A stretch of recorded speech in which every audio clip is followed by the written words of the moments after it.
Salam jumpa kembali dalam Lentera Sabda, Senin 19 Februari 2024.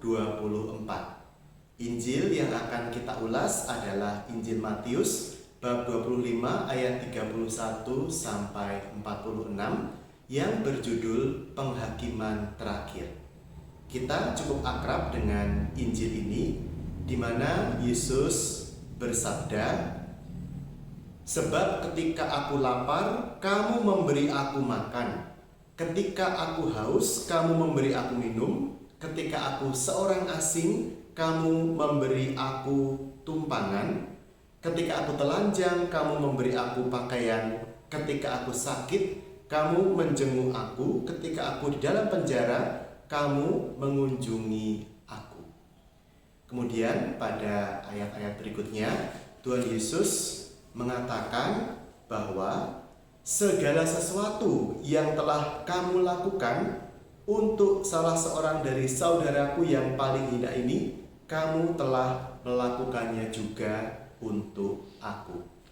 Saudara-saudari yang terkasih, bagi orang Israel, Mesias itu adalah Mesias yang jaya.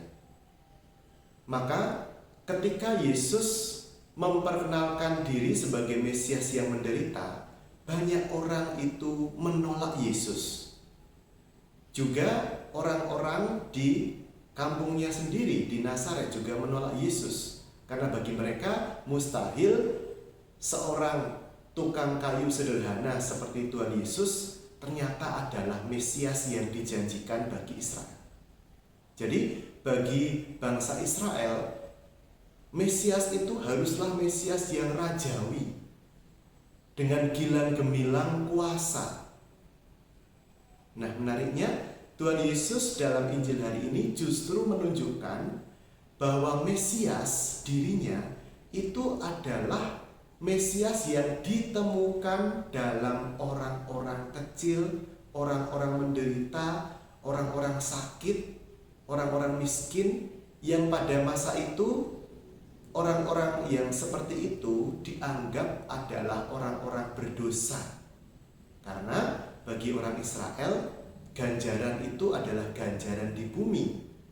Orang sakit, orang cacat, difabel, itu karena dosa dari dirinya atau dosa dari keluarganya. Nah, Yesus malah menyatakan diri bahwa Dia ditemukan dalam diri orang-orang yang menderita, yang sering dianggap sebagai orang-orang yang berdosa dan terkutuk itu. Ini adalah pembalikan yang luar biasa yang diajarkan oleh Tuhan Yesus pada zaman itu.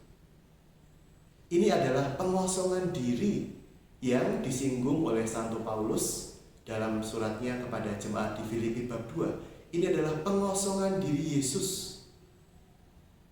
Nah, maka kita pada masa Prapaskah ini, kita didorong, diajak untuk apa? Untuk menemukan Tuhan Yesus dalam diri orang-orang yang selama ini mungkin secara tidak sadar kita singkirkan, tidak kita pedulikan, jarang kita sapa. Di antara keluarga sendiri, jangan-jangan di antara anak kandung sendiri, di antara orang tua kita sendiri, ada yang kurang kita sapa, ada yang selama ini kita abaikan, kita singkirkan dalam hidup kita. Maka ajakan dari Injil hari ini adalah apa? Mari kita berdamai, mari kita peduli pada mereka, terutama mereka yang selama ini mungkin secara tidak sadar kita singkirkan dari hidup kita. Mari kita merangkul Tuhan Yesus, menyambut Tuhan Yesus yang hadir dalam diri orang-orang yang sederhana dan tersingkirkan itu. Keluarga kudus senantiasa menyertai kita, dan berkat Allah senantiasa memberkati kita. Dalam nama Bapa dan Putra dan Roh Kudus.